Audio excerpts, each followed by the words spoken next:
What's up, you fucks? Today's episode is sponsored by Rosario's Pizzeria, located at 1256 South 15th Street in South Philadelphia, and was awarded the best pizza place by the PhuckWithPhilly crew. With over 14 different Mexican-style pizzas, there is no other place in the city with this kind of flavor, including the crowd favorite Al Pastor pizza that has guajillo pepper sauce, marinated pork, pineapple chunks, fresh onion, cilantro, and lime that you will not have anything close to the kind of flavor in this city.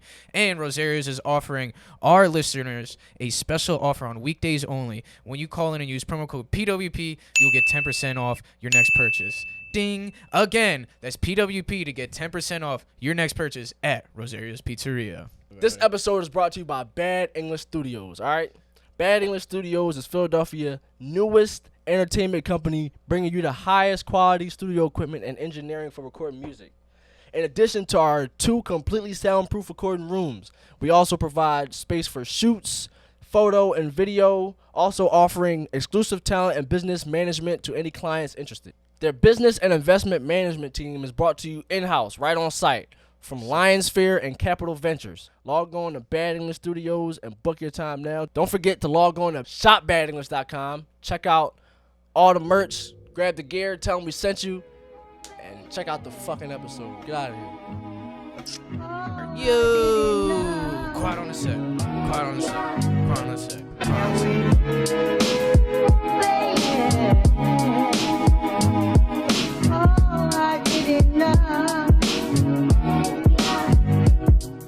What's up, everybody? This is PhuckWithPhilly live from the PhuckWithPhilly studio. Your host, MCI Rondo, here on the Full Talk, and our special guest today, TopDog Law. Everybody give it up. Hey, what's happening, everybody? What's going on, man? Thanks for having me. I appreciate it. Of course. No problem, though. Now, first, we are sponsored by Manscaped. Manscaped, the best way to shave your balls, keep your balls clean. Guys, it's summertime. Use the crop duster to clean all your shit. You don't want to be chafing. No. You want the ladies to be liking your shit. Smell good, feel good, and look good as well. 20% off. 20% off using what promo code, Rondo? Promo code Phuck. Make sure you get all your fucking spell. Make sure you get all your ball deodorant, and make sure you get all your fucking. That shit got a light on it. The Manscaped thing, you know what I mean? And they have the new Lawnmower 3.0, which has a USB port that lasts 90 minutes with an LED light in case you got to shave your shit in the car right before you hit your shorty's house.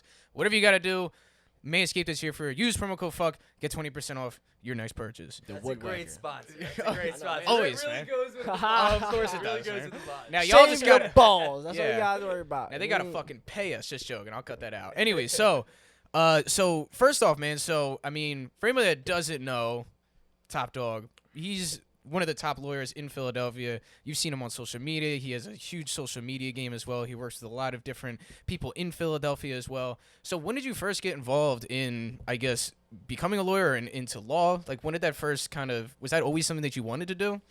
Yeah, so I think I always wanted to do it, but not for the right reasons. Yeah. Right? Like, I grew up and I had like so many different struggles going on. Maybe I can get into that, but like with perks and all sorts of different stuff. Yeah. And so for me, like going to law school was this like escape to show people like I got my shit together. Like you see me like out and about, but work hard, play hard. Like you know what I mean? And so law school was kind of like my cover. And I always did really well in school. I mean, part of it is like my dad really stressed school from an early age. So like, you know, I did do things that got me into law school. Like I was, you know, I was in advanced placement class. I went to Penn State. Like I did good in school. But I always wanted to go to law school and work at some big kind of corporate fancy firm. And I ended up doing the exact opposite, right? I got that offer, and then I turned it down. When I started TopDog Law, everybody thought it was a horrible idea. My family, I had to block my parents' phone numbers for a little bit because they were so upset about it. I mean, now it's just funny, right, that we call it TopDog Law and it does these ridiculous social media. But at the time when it was just an idea in my head, most people thought it was stupid and it wasn't gonna work. I mean, a lot of I heard that like every idea that sounds stupid is probably the ones that's gonna work because anything that think about it, anybody that's crazy enough to go out on the limb, that's gonna be the person that makes something out of themselves. Yeah, like, and I always said too, like if something sounds or looks stupid, it's because no one else is doing it, right? So it's like it is. when you put yourself out there, everyone has something to say. Like they want to send you home, kind of thing. And then when it starts working, then everyone's like, man, I remember since day one. I know. Probably because they can't see themselves doing it, so they put that shit on you. Like, oh, this motherfucker ain't about to do shit. Why you doing this shit? Like this, that, and the third. Was this always a plan though that you had to just like kind of own your own thing? Like, was that taught to you, or is that something that you just kind of realized that like instead of getting bought out, like you wanted to kind of own your own thing? Yeah. So I believe with business ideas generally, it's like a this leads to that process. Like you don't necessarily know which way the universe, God, whatever you want to say, is going to take you, right? Like for me, I got that offer at the $120,000. I accepted it over the phone. I had all intention of going. And one of my best friends from high school at the time started selling marketing to injury lawyers. Oh shit! And so how does that work? What is marketing? So make like social media for them. So like more like pay per click SEO, like so their website. So if you search like personal injury lawyer Philadelphia, or they come up first. Yeah, or you run Google ads. It's like one of the most competitive landscapes of any sort of industry because you know the average case is worth a couple grand. So to get that click, maybe you're the one who gets that call and then you get that money, you know? And so if they don't have any like ability to come on here and bullshit, they can just be lawyers and just pay money and then their phone rings. It doesn't take like the energy, effort, creativity that creating content does. But it the benefit, the unintended benefit of doing it was, I made some side cash and I made enough money doing that I didn't even turn down the law firm with the intention of starting TopDog. It was more like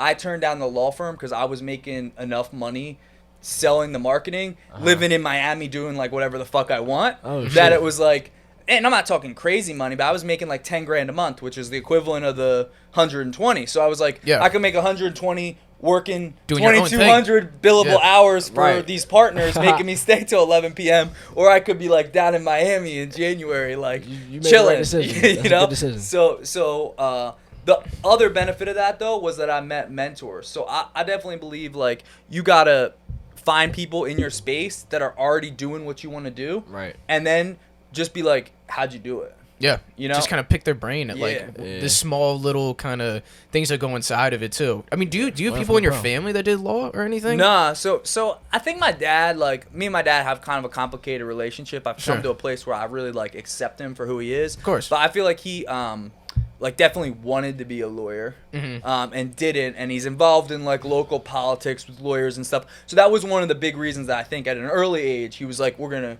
you know, it's a great idea. We're going to push you to go to law school, all that sort of stuff. But I'm just an entrepreneur, right? I just got lucky that this like one area of law, personal injury, is very much more like a business and is very much more like marketing than it is like me reading up on cases and doing like long analysis and stuff. Like I don't like to do that shit. I was just about to ask you. So you just involved in injury cases, pretty much? Yeah, that's. I mean, almost exclusively just injury cases. Like I'll do any type of accident, injury. I've taken some like sexual abuse cases, which are a little different. They're like complicated. Oh yeah. A lot of like medical malpractice, kind of death cases. But on pretty much every case, the same thing applies. I'm the person who's out there marketing, getting the case, being the point of contact for the client, having the relationship, and then I got a lawyer on my team who's the one who's doing most of the legal work. Gotcha. Yeah, like I contribute to the strategy of the legal work, but I don't like spend long nights writing up documents and stuff like that. I don't. It's just not. Well, you're a smart man. That's what it is. Well, that answers my question. What you did was pretty much you are your own boss. So it's like you pretty much were just like, I always say smart people hire people that are better at certain aspects in the company than yourself. Do you know what I'm saying? So like what a boss is more like a director, right? So it's like you're not necessarily like the best, like if you think of a movie, you're not the best sound guy, you're not the best audio guy, you're not the best actor in there, but you understand everything to an extent that you are better than the average person and actually better than a person that's even good or excellent at it. So then you know what is talented. So you would be like, that dude knows what he's doing. He's on my side, or like this person knows what they're kind of doing. So you're almost like directing this firm. I mean, that's pretty much what it is now, right? I mean, TopDog is your own firm. Yeah. I have 100% ownership in it, and it's something that like I would never go back to like working for somebody else in a million fucking years. Like even if I lost my law license or some shit like that, what I would do next is like I would start like a real estate company and I would start especially like hustling and flipping houses, and then I'm already looking into getting to other kind of entrepreneurial ventures. Like I like to risk. It's probably my personality, right? Like I like to take massive risk. Now I have some money to finance some fun shit, right? And it's like, and I like to double down on the idea. And so the idea of like going somewhere and sitting at a desk, I don't know. It's beyond me. Yeah. That's dead, bro. Yeah. We can't do that either, man. I mean, you know what I'm saying? Yeah. I'm happy I asked if you was just a personal injury law. Because what if all right, so say if just per se, let's get into I smoke a lot of weed, dog. I'm keep it a buck. Yeah. Now, if I got a weed case, snitching on yourself. I can't call you. I'm not snitching on myself. Even though we all fucking know this, dude. Anyone that's seen the podcast, you know what I'm saying? I don't give a fuck. Yeah, whatever. Usually I'm smoking right now, but since TopDog here, we're not gonna. Yeah, we'll be respectful. It's Yeah. fine. I don't want to get like we might have to. I mean, so if I you get a can weed roll case, it up, bro. You can roll it. It's all good, bro. It's all good.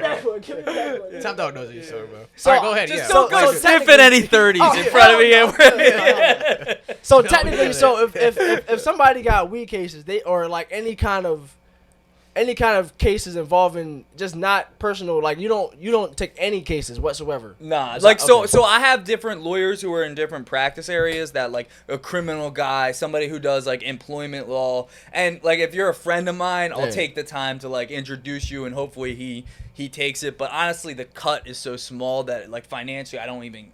It's not even like a money play for me. It's more like if I got a friend who's in a jam, like I'll try to put them in touch with a good lawyer to help them out. Sort of thing. Right. Yeah, that makes sense. That's cool. So my bad. Were you I was just gonna ask, like, in the inner city, like, cause I know most of your business probably is from the inner city of Philadelphia. I'm assuming. Yeah, 100%. So in the inner city, like, what? All right, I'm gonna start by asking, how important do you think it is to understand law when you live in the inner cities? Because I feel like. Especially nowadays, not a lot of people really know the their law, rights. Or their rights, the law, any of that shit. They just kind of walking out here willy nilly doing all these things, but they don't really know the actual law. How important would you say the law is to know in these inner cities? So here's the thing. I mean, there's so many dynamics that go into that. Like, let me give you an example. Like, so right now the DA is Krasner. He was formerly a defense lawyer. So he's like, he don't try nobody. Like, unless you're like guilty, your case is gonna get dropped right now. So people are sliding, and the guys down in Kensington, like, they know the deal. They're like, yeah, Krasner, try me, dog. Like, they're not taking deals. Nobody's taking a deal right now. Because he's a defense lawyer, so he knows how to defend the people. Like, that's what he kind of does, right? Yeah. So now he's in the DA, so he's a different role. But here's the thing: is like at his core, and I actually agree with him, like fundamentally with this, and I do some work on the side about like criminal justice reform. Right? Is like he believes less people go to jail. Like jail is not the fucking answer to society's problems. Like we don't just lock people up. So like his stance is like, unless this is something where like we gotta fucking lock you up, we're probably not gonna lock you up. That's what I was hearing something that said I'm not sure exactly where, so don't like. I know what I heard though. I heard something that said like it costs more to send somebody to jail rather than like take them to what did they say, like a rehabilitation center and just kind of get them help, because these jails kind of like they're an investment. Like these things are not. Well, and I mean, and you look at like there's private jails too. So there's private prisons and everything. So, and I mean, like you said, like I feel like a lot of this stuff is like, I mean, it's supposed to be rehabilitation. You know what I'm saying? A lot of the times people get sent to jail on some shit that is just like. I mean, you get put away for years when you could have just maybe done like an educational course or something. Yeah. Like put this motherfucker through some kind of thing and like let him learn from his mistakes. Yeah. Like I just know my own story, and like I had some issues. I had to do like a whole, they call it character and fitness to be a lawyer. Like whether you're like. Fit or something like but it's like morally fit. Oh, okay. So like I hold this whole packet. This is actually a good story. So I got this whole packet. I'm going into the dean's office. I had like 3 underages, disorderly conduct, possession in a motor vehicle, like all these things. But like I'm a good dude. Like, you know what I mean? And so, but if you think about you think about racism and all this other stuff, like I caught some breaks because my dad had a little bit of money to get me, I didn't grow up rich, but I had enough money that like we always got lawyers and shit. Okay. And like I had like privilege on my side, right? And it's like you look at black people getting locked up for nonviolent drug offenses. It's like it's crazy, man. Yeah, I was gonna say how often do you witness shit like that within the system? Like how often is that seen? Somebody getting fucked over just because of their color of their skin. Yeah. So the thing is they make it look like take a stop, right? Okay. Like we got this. Like I'll give you an example with me, right? And it's not the color of skin, but it's the same like police just subjectivity, right? Like they just make a judgment call. I was dating this chick in like this North Jersey area. I met her at Penn State. It was like this nice area, like where everybody drove these like fancy cars and shit, and I had this like old Dodge Durango, like this 95 fucking beater, right? They're like, he's guilty. He's guilty. Before they even pulled you over. I got that PA like out of state plate, right? And I got this beat up car that doesn't look like it belongs in this like nice little community. And I got fucking pulled over for crossing the shoulder line. Like on a turn, like they allege that on my turn around the bend, my wheel crossed the line of the shoulder. I'm like, what the fuck? And of course they pull me over. We had smoked like a couple blunts prior to going to the mall. Smell like some gas. Then all of a sudden, yeah, bro. And like I got like her and her brother, and my first response, I think I'm like the know-it-all lawyer. I'm like, get the dogs. Yeah. I'm not saying shit. They're like, all right, bet. They got the dogs. They got the dogs. You're not taking me alive, man. No, it's funny. Similar thing with me. So like, same thing. Like, I did not grow up in any kind of poor environment as well. You know what I'm saying? My parents are blue collar, hardworking people from New York, moved down here. Yeah. And for anybody that knows me, they remember my little yellow car. I had this little fucking Humvee. It was I raced you in that car. I know, and I beat you. I don't know if you beat me. I beat you. Don't worry. I think you did beat me. We did blow like 8 stop signs. That was pretty drunk. Anyways, wait, it was a long time ago. It was a long time ago. I'm not telling on myself. Whatever. But anyways, I swear to God, in a year, I got pulled over. It was 45 times. They're looking for a reason. Like, I remember this motherfucker searched my car and I had garbage. And you know what I used to do? I used to put garbage all over my floor just to fuck with the ops. Because I remember they would be like, I knew every time they pulled me over, they searched my car. They'd be like, we're trying to find little weed fragments. I'm like, all right, I'll fucking piss in a bottle and leave it in the back seat a little bit open. So if they pick it up, there's a little bit of piss on their hands and shit. You know what I'm saying? I'll fucking have like a dirty condom in the back just so they're like, what's this? And I'm like, I was fucking back here. Is that illegal? You know what I'm saying? The fuck? And I mean, you know what's funny? I swear to God. No, and then one time this guy was like, what was in the sandwich baggie? And I'm like, a fucking sandwich.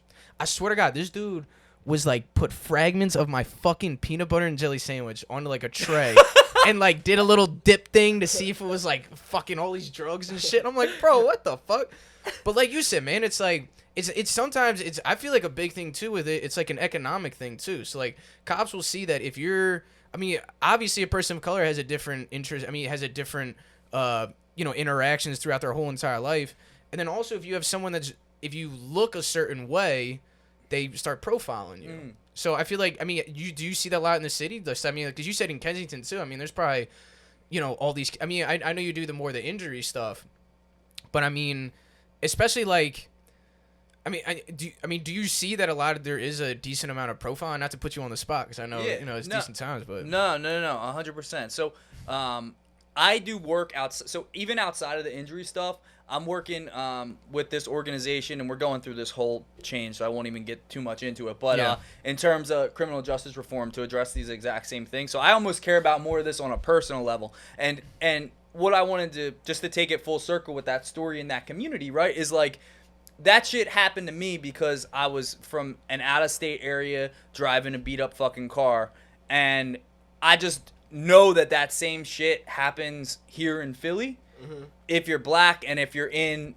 North Philly or you're in Southwest, right? Yeah. And if you combine that shit with a system that is designed to like just keep people stuck forever, it's like people, bro, it's like people just, like I have so many good clients that just been on fucking probation forever or parole forever, in, out. The violations aren't ever even for anything like violent or substantial. It's just some dumb shit like refusing to report or having weed in your system or all this other little shit. And then the next thing you know, it's like you can't take those next steps in life. You can't ever do what I did, which was like, bro, like you talked about, like I always say, a monkey can't sell bananas, right? Yeah. That's how I was with 30s forever. It was always like I get 20, I do 5, I get rid of 15, like that sort of shit. Doing it for years, right? And here's the thing is like, I was always kind of like paranoid in that period because you get caught with that shit. Like that's 2 years at least, like whatever it is. But right, but the point I'm trying to make is that like I had the opportunity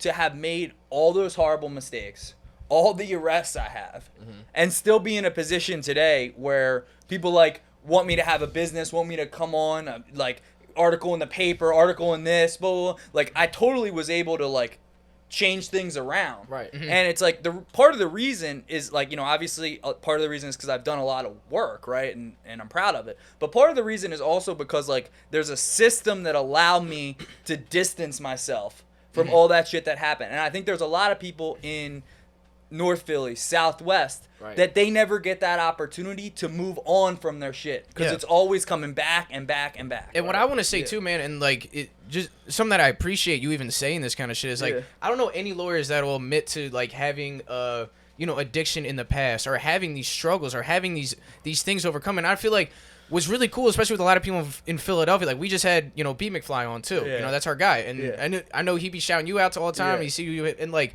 what's cool about him too is he talks about like, yo, I am not a perfect person. I was never a perfect person. And the whole thing is, and I feel like that's why people trust. It's like the one thing you hate is like someone that comes into a community, has no idea about it, and tells y'all how to live. And it's like, what, man? You don't even know what the fuck I've been through. But I feel like what's cool is like having a personable story, kind of like that you have. I feel like that probably added to the fact that people are kind of like, they trust you because they're like, you know what? Like this guy's been through some shit too. Like I feel like, why would he come out and fuck me, And another thing, I mean, we were talking about this a little bit earlier because we, the cameras are off too, but I mean, talking about a thing that's like this you get trapped in a system, right? Our good buddy, rest in peace, Stephen Wren, right? I mean, talk about him. In 8th grade, he was sent to Glen Mills, right? And then from there, I mean, we didn't see him for 2 fucking years. He practically lived there. Like, I know it's supposed to be like a week thing. You get off on weekends. But he lived there because he just couldn't stand it and the way that he was treated in there. I mean, not to get into too many details, but he was living in hell, man. He was, like, locked up when he was a kid. And it was because of some shit that he was dipping out in school. He was getting in fights. We're playing dice at school and shit like that. And then eventually he got out. And I remember, great kid, he always got in trouble somehow. That was the thing. There's some people that are good people, but they always just somehow get they get the wrong end of the stick sometimes. They get sent away somewhere.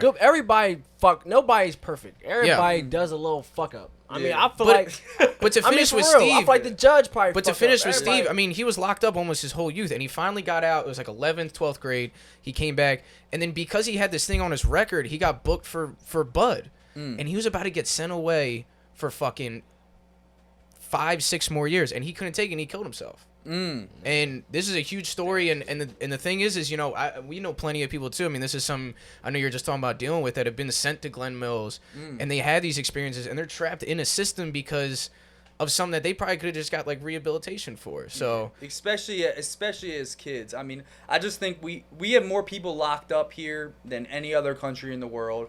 Yep. We have more people who, we literally put in a system of rehabilitation. This war on drugs, it started in the 70s. It was called the racist war on drugs, right? It was Nixon administration, right? And it's like, clearly we've shown over, 50 fucking years it doesn't work. It doesn't prevent substance abuse. It doesn't prevent more drugs being on the street. But we're still doing it. And the reason why is we're still having politicians run on this idea that, like, locking people up is the solution. And it's like all the data says the opposite. But people just still have some internal bias where they believe it. Like white suburban people are like, yeah, it'll make our communities safer. It's like, it doesn't, No. Yeah. And it's just, I mean, you were saying earlier you're kind of doing some stuff with Glen Mills. I don't know if you could talk about that or anything, but like, because that's a big thing that came out. I mean, that's a huge thing in Philly. I mean, for anybody that doesn't know, Glen Mills is pretty much a juvie. But it's like a school juvie. It's almost like a halfway juvie. It's like if you're getting in a lot of trouble in school, they'll send you to Glen Mills, and that's for a lot of people. That's like basically prison for a lot of people, So and what I've learned talking to people at Glen Mills, and it's not only physical abuse. Like there was sexual abuse at Glen Mills. Going on at Glen Mills. Yeah, between staff members and people who were there. Yeah, really? Like documented, right? And they called it the House of Horrors, right? And some people will vouch for Glen Mills. Like, some people had an okay experience at Glen Mills. But the fact is that you can't look back at that conduct now and be like, that was acceptable. Yeah, those were kids, man. Those were kids. And so many people in Philly and this is the part that nobody's even going to talk about. Like, we're going to go after Glen Mills. We're going to go after their insurance policy. We're going to get people paid who went to Glen Mills, right? That's what's going to be the result of the lawsuit. Right. But part of the problem that might not ever be addressed was all the judges and all the people who thought it was a good idea to send a 15-year-old kid who was missing school to some juvenile facility, or smoking weed, or getting busted for some dumb pills shit. or something. Dumb It's shit. crazy, man. It never made sense. It never made sense. And to the me problem, at I all. mean, like you said, it's like we're in this weird culture where like you can't. There's no forgiveness. Do you know what I'm saying? It's like if you did something in your past, that's who you are. You can't change. And I feel like what makes a lot of incredible human beings is the fact that, yeah, they made mistakes in their past, but then they become a better person from it, and then they're able to talk about it. Like you even talk about like Wallow, who's like a huge figure in Philadelphia right now, That's probably one the thing that he biggest one. preaches. And I mean, he was sent away for a long fucking time, and he didn't say 20 I didn't years. do it. He didn't say I was whatever, all these other things. I mean, he definitely shouldn't have got sent away for that fucking long, but he comes out of it talking about it, and people respect him for that. But then What it it's is, weird. I feel like people have a hard time. Like, I mean, sometimes it's not even just a physical prison. It's like a mental thing. It's like something you just can't come to grips with. Like you sometimes you gotta say, all right, I fucked up. I did this, that, and the third. Like, and that's why I feel like therapy should be the help. Like, you shouldn't be like you shouldn't be sent to a place with a whole bunch of other niggas that's probably going. I mean, you go into prison a criminal, come out a master criminal. You know what I mean? because Like, you're talking to more people that, I mean, obviously didn't get away with it if you're in jail, but You know what probably I got mean? away with a lot of other shit. yeah, You know what I'm so saying? You go in there and figure all that shit out when you could be, spending that time talking to somebody else. But you don't even deal with criminals. We talking about, all right, so Yeah, but let me just hit one more thing, because I think the point is valid about, like, owning your story. And this is what terrified my parents. This is part of the reason I never talked about my parents. It wasn't just the job thing. Right. It was the fact that I started making live videos. At the time, it was on Facebook, talking about, like, having a drug problem. And here's the thing. And I actually credit this to this author, Brene Brown, who's like a therapist. If you ever check out her stuff, she has this book, Gifts of Imperfection, probably like the best book I've read when I was going through it. But just by owning your story and publicly speaking about your story, you're removing all the shame that's associated with it. So we all got shame. Like, shame thrives in silence, right? The things you keep that are a secret, they weigh at you, they store in your head. And the second you say, like, I'm not going to run away from this, I'm not afraid of this, I'm going to put this out in the world, for real, all that shame goes away. All away. Because now I'm like, yo, I've told everybody this side of me, and they all still accept me. And the crazy part about it is, they don't just fucking accept you, they love you. People love struggle because people can relate. Yeah. They're going through the same shit. They're Everybody's like, had damn. mistakes. Yeah. Everybody's had these kind of things that go on in their lives. So also, I mean, so to the social media thing, I mean, when did you start seeing? Because I mean, do you feel the buzz on social media kind of helped? Obviously, kind of did it like correlate with the growth of TopDog? Like, so do you feel your social media presence helped kind of build your company as well? Yeah, I mean, they're one and the same. Yeah, in the did sense, it almost like grow Social media almost is like exactly everything the now. like Yeah. almost like a pyramid, just kind of like on both different ends, just kind of grow up. 100%. So here was one of the this leads to that moments, right? Is I moved into a place and the apartment complex, and there was a bunch of guys playing basketball. Like the first weekend I moved there, and they turned out to be pretty big Instagram guys in Philadelphia, like Nehemiah Davis, Runway Billionaire. I don't know if you know those guys. They're big social media guys in Philly who are monetizing their following through selling all sorts of different programs and so I didn't have any money to compete with some of these lawyers that got every single billboard out there, right? But You said, "Fuck, I got this free platform." I right got here, this man." free platform. I got a fuckload of creativity. I always had some crazy, funny ideas and shit. And I'm like, these guys are figuring out how to do social media. Why don't I be a lawyer, except a lawyer that doesn't give a fuck and that just both educates people on the law and then also is like my dumb, funny self and just not worry about, people are so used to businesses having some logo and sounding corporate and saying, hi, have you been in an accident or injury? You know how Please many- contact yo, the personal injury I'm lawyer. in Under this- law. You know how many I'm this times- old guy. Yo, I'm I this know, old- but they're probably spending thousands of dollars millions, on that like bullshit. 20, to like 10 mil, 20 mil, blah, blah. And that's what's crazy. And that's what I think other lawyers first looked at my shit and their first reaction was, a lawyer shouldn't be acting like this. This is degrading to the profession and blah blah blah. Legitimately, I had so many people say that type of shit. And now here's the funny part. Now a year later, they know my shit rings off the hook, and so they're like, "Can you teach me? Yeah. How do you do it? How do you do it, man? Shout me out. Like, no, what happened last year? Fuck you. Yeah, fuck you.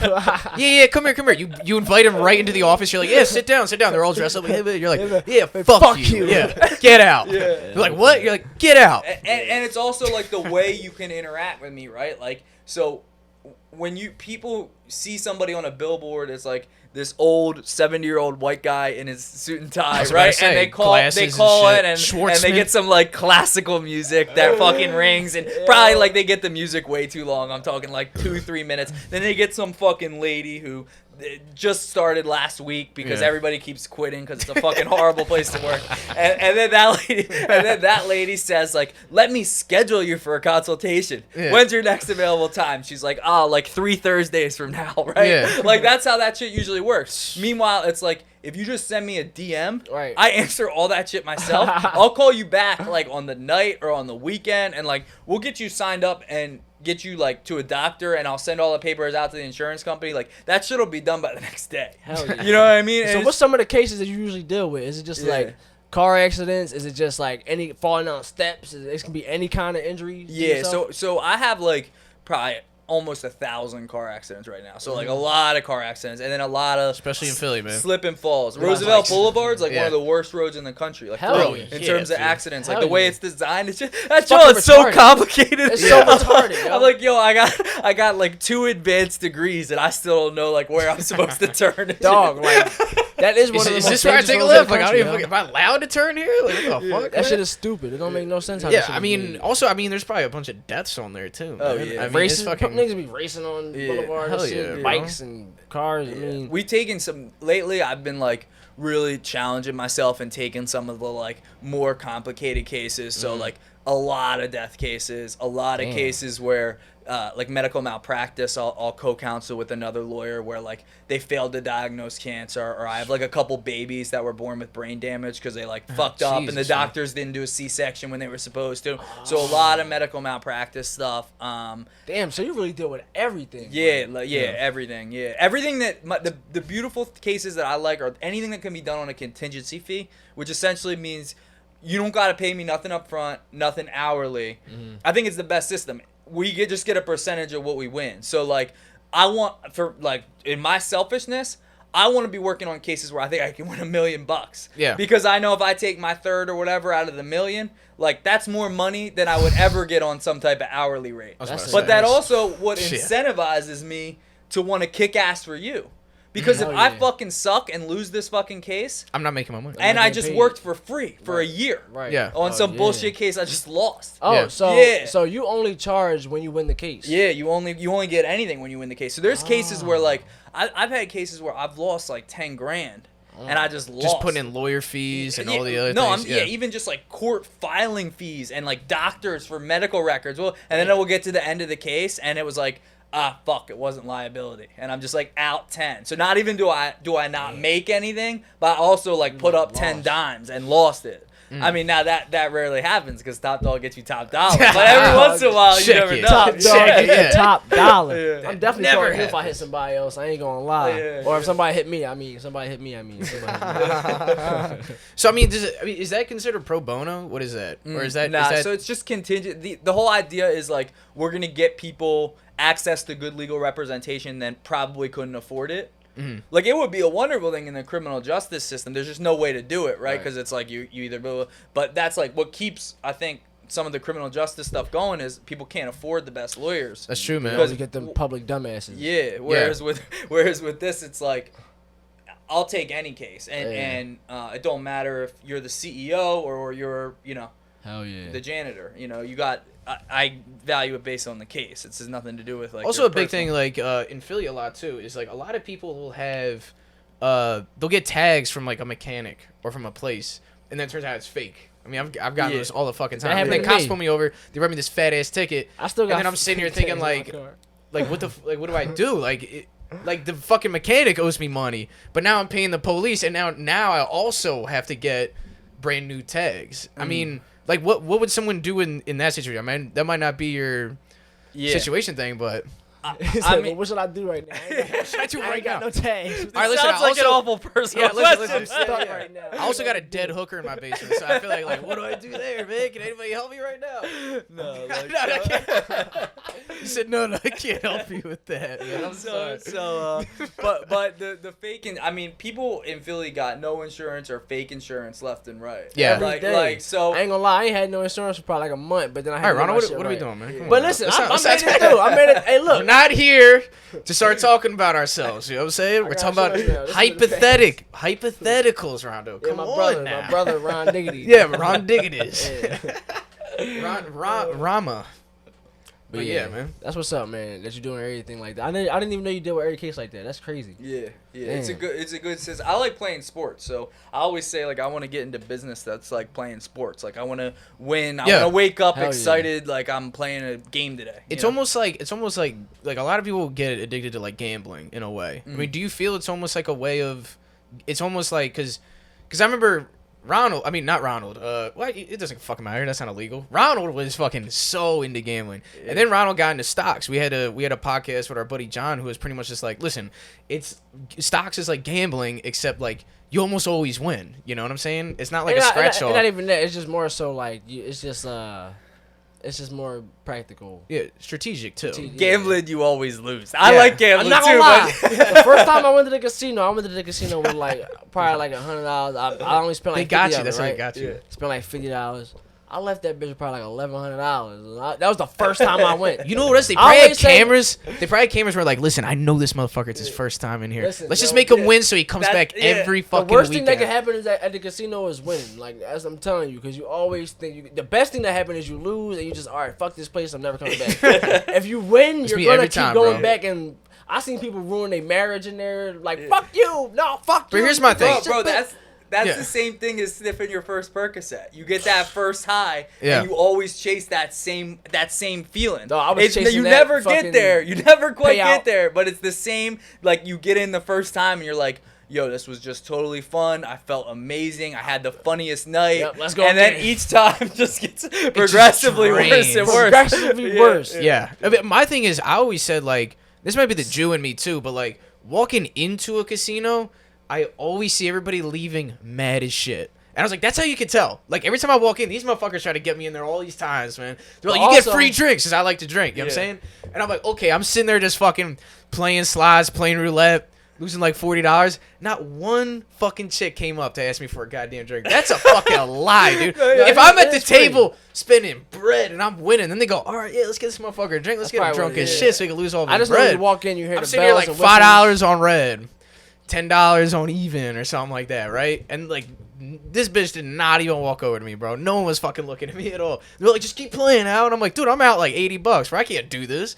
The fuck, man? For me, when you walk in, the bells and whistles go off, I'm playing. Like, fuck that. Bro, I like the sounds. Ding, ding, ding, the sounds and the lights. Shit, winning. man. Fuck that. But I think the question though, and I want to answer it. Yeah, sure. It is interesting. Is like, is the feeling of taking these cases like that? Mm-hmm. And I definitely feel that way. So I don't know if the addictive personality is like actually a thing. I don't know if I believe that. I used to get like really into shit when I was young. So whether it was like a sport or a video game or like fucking Monopoly, I would be the guy. I would play like one of those 4-hour games of Monopoly, and if I won or lost, I would be like, yo, let's run it back. Like that's I just would get super into shit, and then I would go like 3 weeks playing Monopoly every single day. And I definitely feel that way about both law and some of the positive shit that I got going on outside of that, right? Like, so each case I sign, I feel like is a new little high. Like, this case is just a little, I'm gonna help this person. It gives me just a little bit better than the last one, and this verdict is just a little bit better than the last one. Right. But I think that those,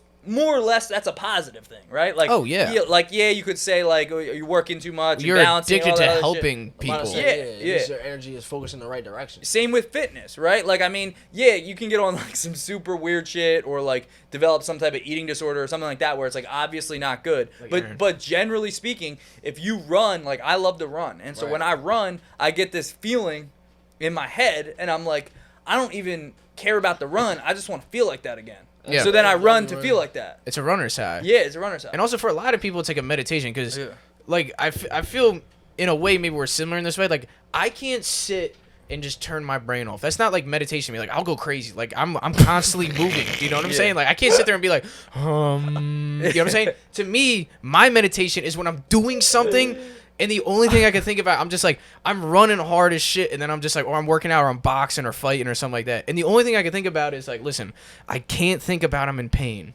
because then it hurts way more, right? So I'm thinking about anything else, and I'm like making myself feel happy because what I'm doing is so fucking painful. So it's like when I keep going, it's almost like a weird. Some people meditate in a way where they need everything silent. My meditation in a way is just more like I need like. Not chaos, but just like a lot of shit going on for that. It's almost like my mind is like, there's so much shit going on. I just gotta turn it the fuck off. I know he's cracking the fuck up because it's all right. Shut the fuck up, Ronald.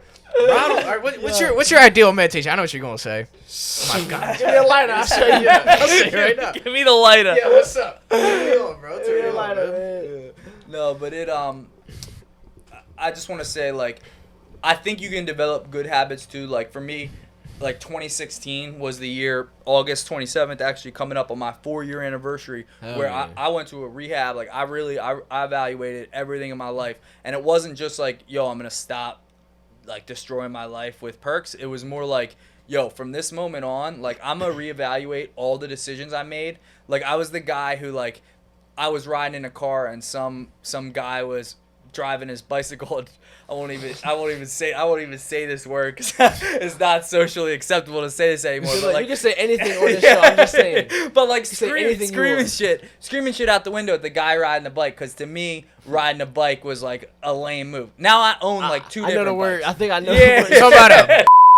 Yeah. I'll cut it out. Shit like that, right? Like, but here's the deal though. A Boy Scout. Yeah. Here's the deal though. It's like I looked at the way I ate. I looked at why did people ever wake up early? I like sleeping until noon. I started waking up at 6 a.m. in rehab. I stayed waking up at 6 a.m. I started reading personal and professional development books. Like, dude, I probably have the biggest bookshelf of anybody you know. I read every single day all about like self-growth, self-development, personal development, professional development. I've gone to like 10 seminars. I've gotten addicted to like learning through the seminars. All that shit to me, it was like when I was at my worst point in my life and it was so much of an uphill battle to get where I'm at. I always talk to B. McFly about this on our lives, right? Where getting out of this position requires so much fucking work of like climbing a mountain of all these bad decisions that I made in a row that have piled up and piled up and piled up over years. What's that next easy thing to do? Just keep going up.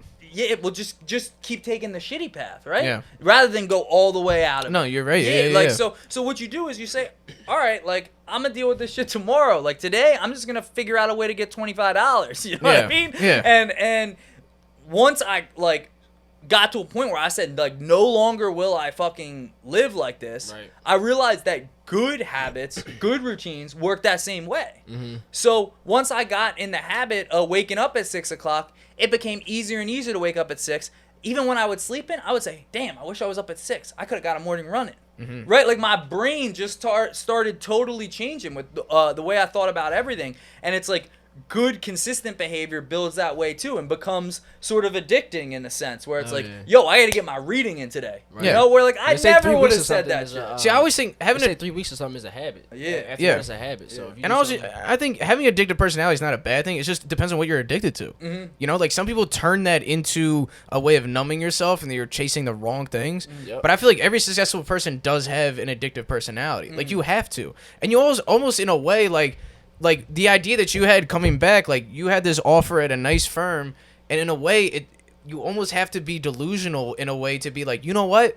I don't need that. I can do better. And then people go, you're crazy. You're delusional. You're like, yeah, maybe I fucking am, but guess what? I'll prove it to you guys. I'll be so addicted to this thing that I'm doing now that there's no way that you can doubt me anymore. Yeah, exactly. Much. When you put enough time in or something, I feel like the only thing you can do is... And it's your own thing, so it's like... I forgot how many hours it is, but a certain amount of hours or something, after that, you master it. Yeah. So you can only get better at what you do. Like, even with the podcast with us, because I feel like a lot of people, it always comes back to the same thing, no matter what you're doing, you know what I'm saying? It comes down to, you need to know that, because when we started this, it's like, oh, everybody and their mom has a podcast. How long have you been doing it? A little over a year. Okay. So, but... the growth on it, I mean, it's been nuts. Like, the people that we've had on, the people we've been able to talk to, the parties we've thrown, the revenue that we've pulled in.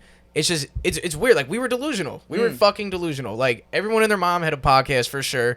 And we just kept saying, nah, but we're different. And everyone goes, okay. And then we keep going, and they keep going, and they keep going. Now we go out places, and people are recognizing us. Now you're going places. I mean, you probably feel the same thing. It's just like, you have to be delusional to chase your fucking dream. And then when you get there, it's not delusional anymore. Yeah, that's true. You know? Now and people say, like, how it was meant to happen. Like that's how it's spent, and it's like, but then they say, but only if I had the resources you had, or but only if I knew how to be like that on camera, and it's like, bitch, I didn't know how to do any of this shit. You know, like y'all thought I was crazy when I said this shit, thought it was stupid, it would never work. Then it works, and it's like, oh, well, it works for you. I know, yeah. It's like, all right, fuck it. That's what all right, people and their moms will always make excuses, man. You know, excuses. But shit, man. I mean, fucking. I mean, to top it off, man, I feel like appreciate you heavy for coming out here, man. I mean, for anybody that wants any kind of legal help or anything, please hit up our buddy TopDog. We hit him up on the fucking DMs, and he hit us up, and now we're here. So I mean, shit, he's a man of his word. We appreciate you coming out, man. This has been fucking awesome. And yeah, if I ever get in a weed charge, I won't call you. If I get in an accident, I'm gonna hit you up. I'll help you out, Ad. Like I said, friends and family, I got them on that. No, but just send me a DM at TopDog Law. Ding. I'm always me who responds. So you talk to me personally, I'll get back to you right away. But I appreciate just shooting the shit, bro. Appreciate it. I'm TopDog, and I fuck with Philly. Yeah, baby, let's go. And until next time, kids, this is Fuck with Philly. Get the fuck out of here. Bang! Hey.